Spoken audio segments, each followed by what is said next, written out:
in a few weeks. What's going on, Jay? Oh shit! I haven't worn these headphones in a little bit. It's been I've been on the little cell phone. Yeah, it is what it is. What's going on, everyone? It's Jason Pacheco here with Matt Reddy. Episode 9. We're just gonna chop it up solo today. No guests. Well, I just came from a showing that kind of took a lot out of me. Yeah. Big house. A lot of stairs. One of those old Victorian homes. Victoria, yeah. And Some of them, they feel like they're falling apart. Yeah, the clients, man, they were just showing me pictures of their grandkids outside the house, and I met the buyers for the first time, and I saw a picture of their grandkids reading a book. Oh yeah, It's one of those. Woonsocket. Where'd the lead come from anyway? Was it just someone from Boston, a Boston real estate agent, referred them to me. Oh, okay, yeah. Yeah, what's going on with you? It's been a pretty busy week. Had a couple of deals fall apart. I think that was one thing I wanted to touch on today was just again, 2 deals fell apart. One was just fell apart at the inspection. The other one was I think it was like was it green card? I think it was a citizenship issue actually. So stuff, obviously the inspection, but the citizenship thing we caught early on, so we weren't at the closing table, finding out then. That happened with the same client already. Yeah, honestly. it happened with the same. Yeah, so it was good. It was good that I called the loan officer, got in touch with him, and not go into a whole 45-day process and then just to fall out of it. But I think my point to that too was just, I think it's important to as a real estate agent to have your finances kind of in check, because if you have a lot of debt or you got bills coming up, a few deals depending on how many you're doing, they fall apart and you're counting on that money. If things go sideways and like I said, you have a lot of bills, it can put you in a bad spot. So I think it's just important to have your finances if you're going to pursue a career in real estate. So. You're speaking as a real estate agent, right? Yes, yeah. So I was having, the market's tough right now. It's like pulling teeth, I feel like. We have a listing, and usually, for the past 3 years, I feel like if I had a listing, I want people to kiss my feet. Oh my gosh, bow down. There's the listing agent. Do whatever he says. We need our offer accepted. And I have this listing in Warwick. Man, it's been like pulling teeth to get an offer accepted. We just got it accepted after 35 days. It's just been the buyers kind of we had no leverage. As a sellers, I felt like I had no leverage. Yeah. Buyers are just walking all over us, and it's just pretty much what happened here is a client came, offered $10,000 under list price. Yep. My client, the seller, said no. Let's counter offer. So he did 2 counter offers. Couldn't come to an agreement. Then the seller said, you know what? I'll just accept their original offer. Then all of a sudden, that buyer just ghosted us. Done. Wow, we accepted the offer. 2 days later, what happened? Oh, all right, we'll find someone else. Had an open house, no one comes. Had an open house, no one comes. It's oh man. Yeah. Let's give a price reduction. Was that on the Victorian house, or was it nice house? Or? This is a listing in Warwick. The one in Warwick. Oh, okay, condo. yeah, the condo. Okay, yeah. So that was a nice one. Yeah, honestly, I thought it was nice. And we gave a little price reduction. Yeah. And again, open house. We had attraction, and we're we're trying to build that momentum. And again, we had one really bad offer, and then the other offer where over $4,000, the deal almost didn't come together. They offered, I forgot, maybe $10,000 under again. My sales come on, I just gave a price reduction. What's going on? Thought it was a seller's market. And he came down a little, and he goes, let's meet in the middle. The buyers wouldn't meet in the middle. Yeah. It's what's going on? Usually it's no, I'm not used to that, and I don't think it's going to take a lot to get used to. It's really going to take a lot of negotiating now, playing that waiting game, playing hardball. It's just but we finally made a deal come together, and hopefully it works out, because I felt like I worked pretty hard on this one. Usually I'm not used to. Usually it's just here's a listing, and I could sit back. Offers would come in, pick this one. Yeah, right, you let's get do it. 80 now offers it's over the weekend. Yeah. Yeah, even the two offers, the two deals that fell apart actually. But I think one was 10 under, and that's the thing too. Your real estate agent, if you're working with one or you're thinking about working with one, if they're doing their homework, 30 over asking and all this is not, interest rates are up, depending on where they price it as the listing agent. But, if they're doing the homework, like I had one accepted 10 under, and then the other one was 20 under. So it's not always the case, but, I think we're starting to see things turn a little bit. The interest rate is just, I think that's part of it. Yeah. People hearing that, like I'll chat about it, at family dinners, and my mom will say, "Wow, the market's really slow, huh? Now you had 2 people at the open house," and it's like, flip side, I personally placed an offer on a house, and there was 40 offers on it. Yeah, investment, right? Yeah, and it's like 40 offers on it. Now, all right, so it's like, but think of it this way. If I placed a house for $1, I'm obviously going to get 200 offers on it. Does that mean it's a hot market? Yeah, No. So that's, Right? so I guess it depends on if the list agent, prices it accordingly too. That's why it's important to have a good, if you're going to list your home, have a good one. But yeah, I mean, if, because you've probably seen even, on some of the investments, they underprice them. I mean, to drive up the bidding war too. So that's definitely like a tactic we've seen. Right. Yeah, seriously though, with the things saying things I've seen. I mean, I've only been doing real estate for 4.5 years, going on 5 in April, and there's some like just example. I remember I had it was a 3-family this year, beginning of the year, and it's tough being the list agent on a multifamily where there's tenants living in it. Yeah. Now think of this, right? You're the person, you think of yourself, you're renting an apartment and you see that person come to the house who's the real estate agent going to sell this house. Now you're worried that if it does sell, will you have a place to live? At least that's what I would think, right? But what's confusing in a few different ways. So I'm holding an open house, and now to hold the open house, want these units to be empty so the potential buyers can go into the units and look through them. And so I showed up to the open house 10 minutes early, 15, 20 minutes early, knowing I have to get these people out of their units. This ought to be fun. Knock on the door. Hello, it's Jason. They don't want to open it. But finally get everyone out. And I remember, so there was a garage they were hanging out in. Yeah. And half of them were hanging out in the garage. It was a mess. It was a mess. Yeah, yeah. And then all of a sudden, 10 minutes into the open house, I'm feeling good about it, and I hear like a tool get thrown in the garage. And then the tenants start, don't touch my tools. And now they're arguing in the garage. And I have an open house, trying to smile, like, buy this place, it's great. Yeah. But I have tenants arguing, and it was a mess. And then in the same exact time, another tenant from a different unit comes up to me. You're not walking them through each unit, and now it's during the kind of still COVID time, so it's I'll line out the door one in at a time, so I can't be in 2 places at once. So I'm like, no, they're gonna walk in and out, and I'm gonna be here to greet them as they leave and come in. That's it. I'm going in my unit. They're gonna take my stuff, and you're not stopping me. They're charging in the house, and it was just a mess. Yeah, it's just a mess. So being on the list side, and then again, so.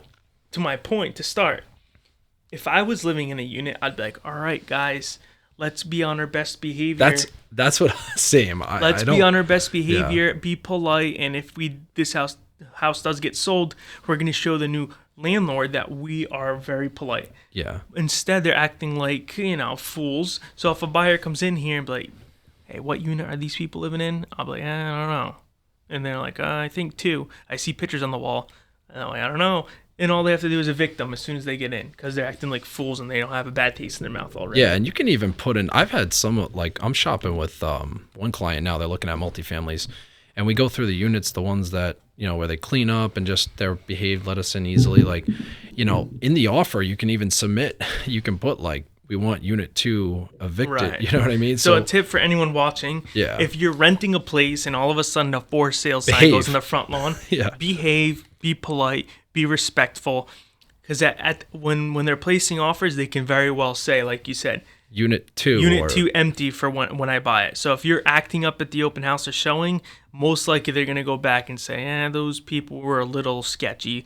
Let's ask them to be evicted before we buy it. And a lot of times they'll need, like if they're shopping FHA, they need one of the units empty anyway. So in a 3-family, you have a good chance if if there's 3 units and they have to pick one, they might not even specify. So, it's if you're just, you give yourself a better chance of like, if you just behave, keep the place clean while they're walking through, it just shows you're easy to deal with. And, that could even lead to like, maybe your rent doesn't go up as significantly. Right. I don't, you know what I mean? Because they want to keep a good tenant. That's just the reality of it. So now you've had experience with rentals. How do you screen your tenants? Yeah, so it's funny. When I first bought mine, so I live in 1 unit, rent out the top. I think I'll be honest, I wasn't even in real estate, so I actually hired someone. I hired a which woman. Is not bad. Yeah, which isn't. I mean, I think I paid her like $500. I mean, to me that's a good investment. Especially when you're inexperienced and you don't really know.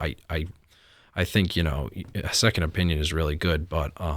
So yeah, I mean, I actually hired but I went with her to like, meet them too as they came through. And, but yeah, ultimately, like you got to run background checks. I think that's the biggest thing. Like if somebody has like, might sound harsh to some people, but someone's got a domestic violence,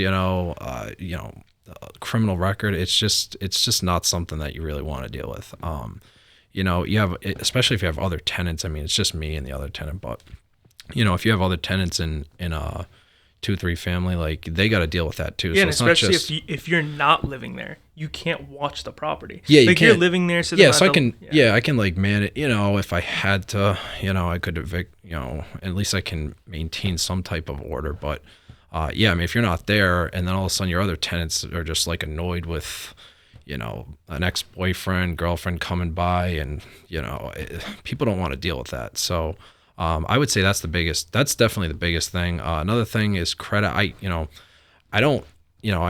So people go through like divorces, things like that. Credit's definitely something you want to look at. I definitely wouldn't hold that like. Yeah, because again, like that's a tough one. A lot of people going to rent is because they don't have the credit. Yeah. So if you don't give them an apartment now, where are they going to go? Yeah, I mean, and like if they come in and they're they got a credit score of like 400, like,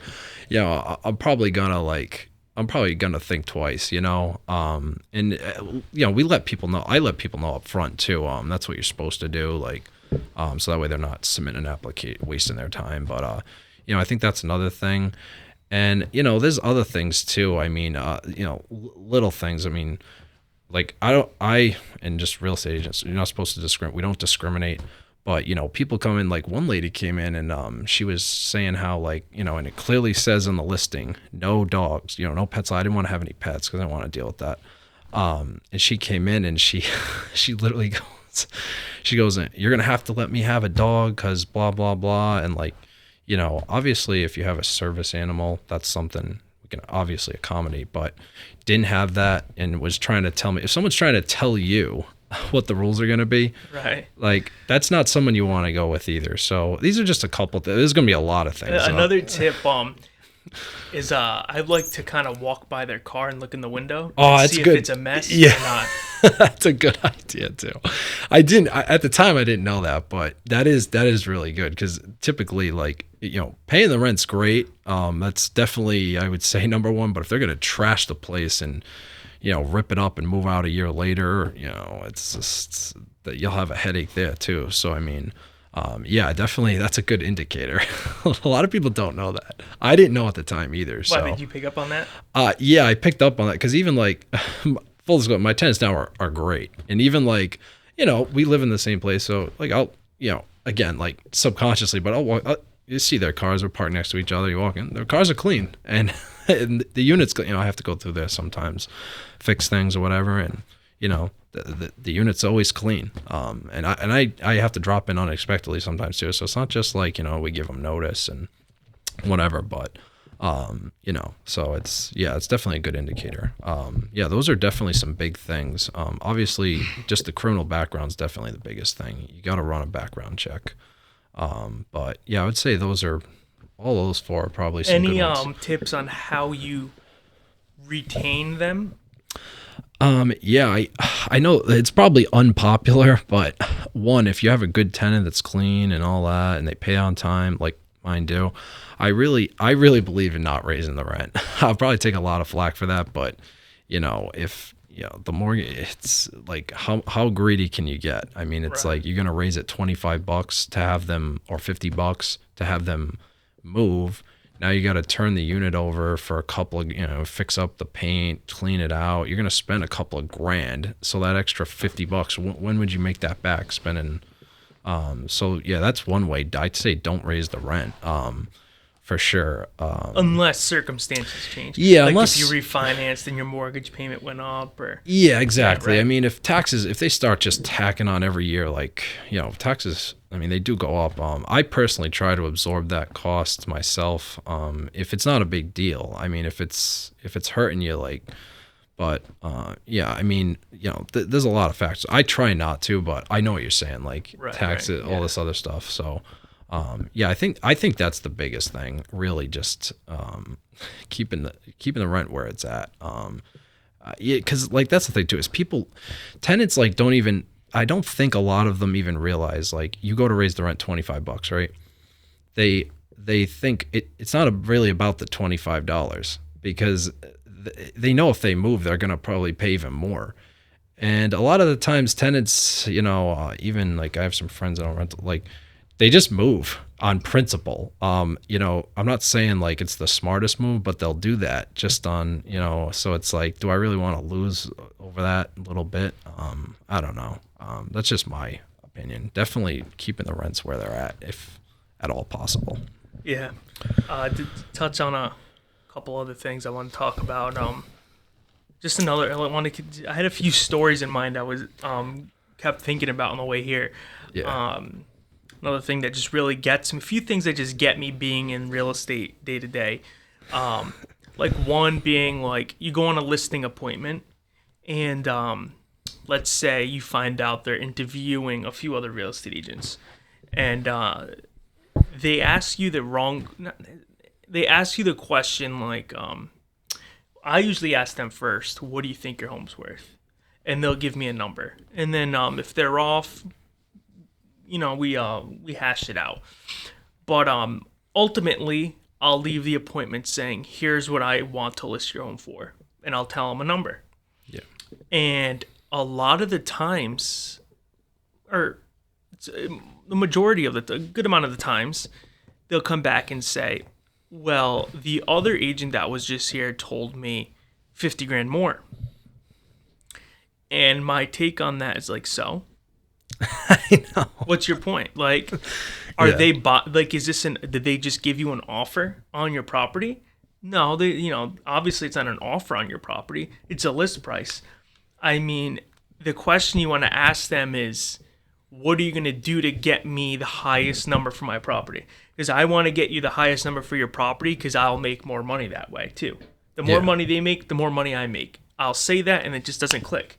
I'll be like, listen, I want your home. I wish your home would sell for that amount. I would make more money. Like, it doesn't click. Like we have a mutual interest. Yeah, and then ultimately they'll be like, well, the other agent told me that they would list it for this price. And it's like, okay. But again, do they have, are they giving you an offer or not? Because if they're not placing an offer on your house, then them telling you their list price, it doesn't matter. We're going to get to the highest number regardless if we place it for $1 or if we're at $1 million. It's going to come, your home has a natural value to it. We got to find as many buyers as we can to come into this place. And if we have 50 buyers look at your house, we're going to get a good number. If we have 2 buyers look at your house, the number's not going to be as good. So let me list the property where I think it's really going to gather as many buyers as possible, and we're going to get the highest number as possible. I want to. And it just doesn't click. And I don't know if that's me not explaining it well, or I'm not really sure what it is. Like the list price is the starting price. It's not the sold price. It's here's the starting price. Here is the number that I think will get the most buyers for your property. But at the end of the day, I usually will say, if I feel like, I want to help them and it's just really, I'll say, listen, I'll list the property for that price if you really want to, and I'll see what we can do. And you'll see what happens. And this kind of just happened with this listing in Warwick. In all honesty, he said he wanted $390 or $399, and I said, hey, it is overpriced at that point. But at the end of the day, I want to help. So if it's going to take listing it where you feel comfortable, because, you sold 4 homes in your life, we can do that. and we can do that. Yeah. And the interest rates within the past 3 weeks spiked and it has now, the interest rate hasn't been this high in the past 20 years plus. So now we took that price reduction and then accepted an offer even lower. And his thought is, well, the interest rate isn't my problem. I'm not the buyer. And but it's the people you want to buy your place. I that's not. I didn't really. I was like, we don't say. But, So at the end of the day, anyone on here interviewing real estate agents looking to sell your home. Again, if some realtor wants to list your house for $100,000 and you guys have a big discrepancy, whatever. But if it's a matter of, I interviewed 3 agents, one said 280, one said 275, the other one said 295. It doesn't matter. Look at the agent's experience. Do you like them? Do you connect with them? Do you trust them? Do they answer you fast when you call or been texting them? Are they communicating with you fast? And that's all that's what you want to look at. Yeah. Do you think And one last thing. Oh yeah, go ahead. Again, all right. So let's say that agent wants to list for whatever. You're going to list with them. Now you text them, hey, what's the update? And 3 days go by, you get an answer. Do you want that? Or do you want someone who's going to answer within a half hour, quick responses, explains things thoroughly, has the time to answer your questions? Like, I'd rather work with that person. Yeah, definitely. What were we going to say, though? That's why I have a problem with contractors. Not all of them, but just a side note. I gotta throw that in there. All right, so just like another quick topic, another vent sesh here is pretty much like stories when it comes to, and I can't blame them because I probably would have done the same if I was not a real estate agent, but it's just tough being on the other side when you have like first time home buyers come in. A couple comes in the house, so you're representing them. They love the house. They just love it. They just like love the house. They place an offer, gets accepted. It's a little nerve-wracking, I get it. And then they have the home inspection. They're so excited to show their parents that are there. Yeah. And the parents think they are the home inspectors. Yeah. They rip the house apart. Ugh. And all of a sudden, it's a killer. They ghost you for 24 hours because their parents are feeding them scary thoughts. And they want to back out because all of a sudden they hate it. They hate it. And it's like, oh my gosh. Yeah, it's just. It's like, I know you don't hate it. Your parents are telling you to hate it, and I get it. They brought you up in life. You're trained to listen and value them, which you should. But listen here, before you back out of this deal, let's see what we can do. If it's the roof, let's see if we can fix it. If it's the heating system, let's see if we can fix it. And it's like even with you had a client. Yeah. Did the home inspection, asked for $100,000 price reduction. She could start building, and flip side though, it's just like those home inspectors are so thorough, and it's like anyone watching this, any inspector watching this, I'm confident I can help your business grow. I really love home inspections. I don't have the time to get licensed for them, but I can definitely help your business grow with a ton of networking stuff. So please reach out to me if you're watching this. But to piggyback off it, the inspectors don't really educate on the topic of, they'll say, it's so like, oh, this needs to change because it's not this, this, and this.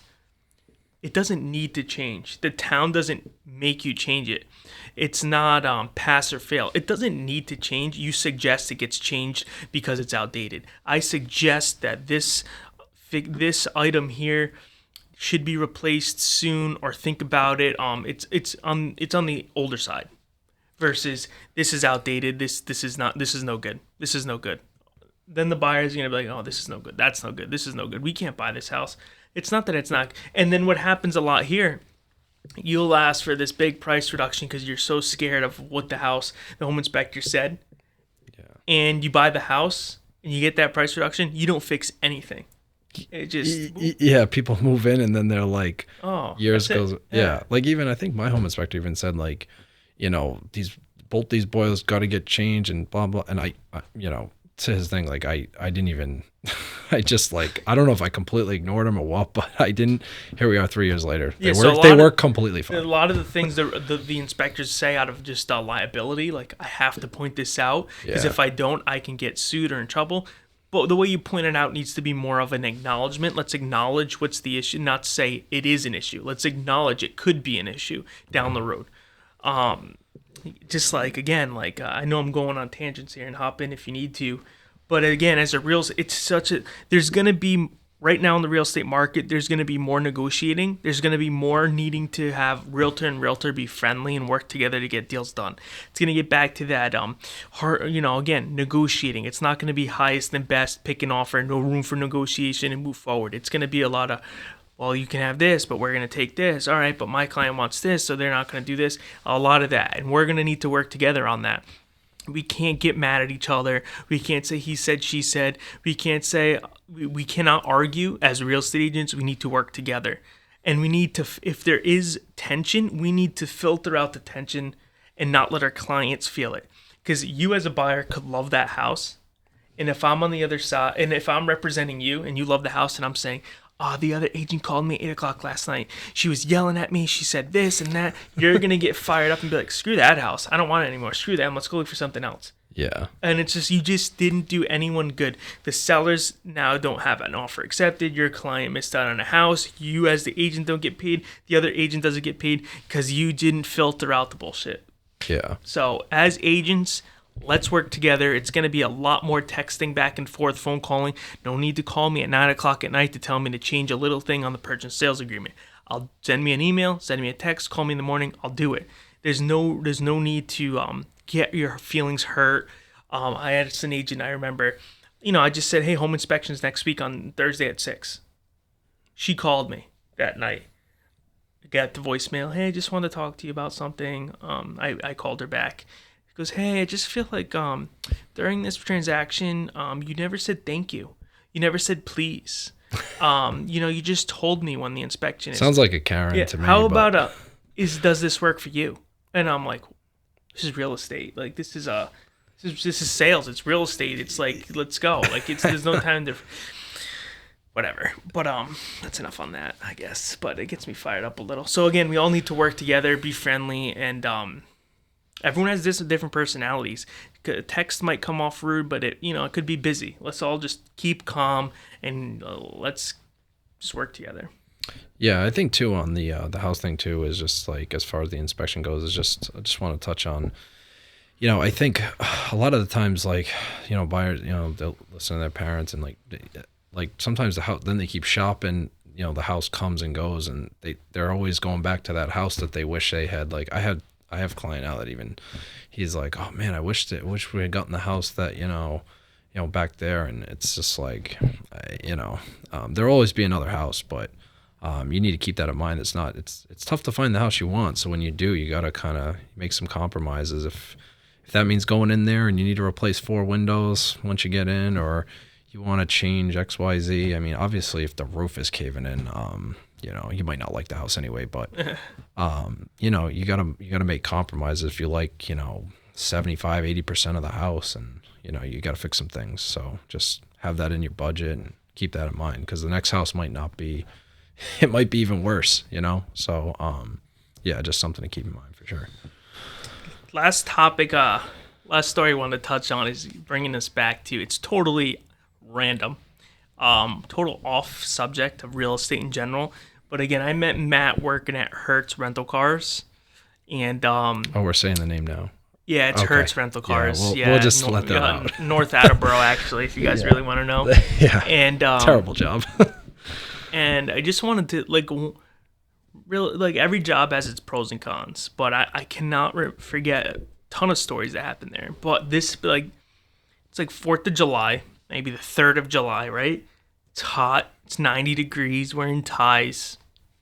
cleaning cars. Oh, sorry. But man, picture yourself sitting at a rental car office, and a family comes in. Little kids coming out, suitcases. One has the Mickey Mouse ears on. Parents, got their luggages. Yeah. They come in. They're excited. Like, they're ready to go. Disney is calling them. Yeah, we're here for Connor. SUV, we go. Booked 6 months ago, right? Yeah, Probably. Booked 6 months ago at AAA, and we're going to Florida. So something with some maybe good tires. Not today, you're not. And I look up at them like this. We actually have no more cars for you. We have no more cars today.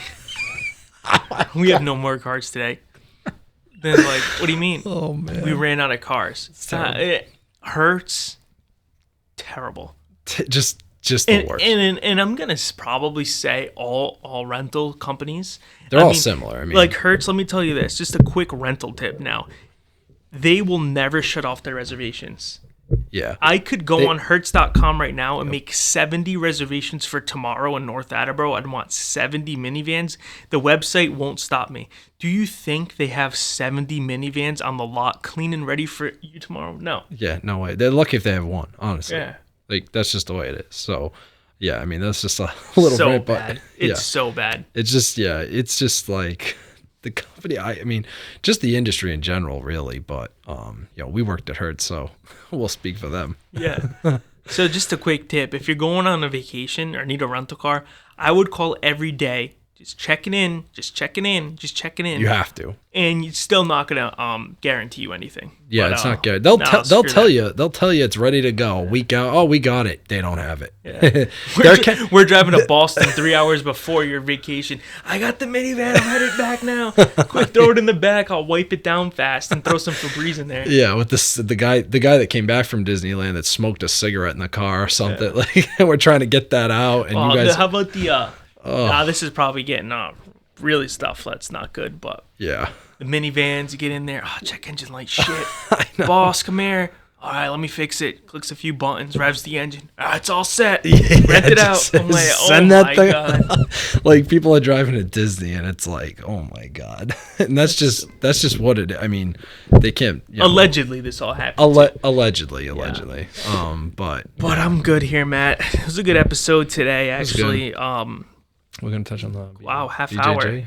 Hour. BJJ, this guy all of a sudden. So last week he wanted to after the podcast. give props to him. So Matt, Brazilian Jiu-Jitsu. For those of you that are familiar. And Matt has not trained. So just think yourself, it's a combat sport. It's hands-on-hand wrestling, choking, arm bars. Matt has not trained this sport in a good 3 weeks, and he thinks it's a good idea to sign up for a tournament. So after last week's episode, it's a good challenge. He went to a BJJ tournament in Coventry. White belt. Just to clarify, a white belt tournament. And if anyone wants to watch, he does have the videos. He did win. He went 3-1.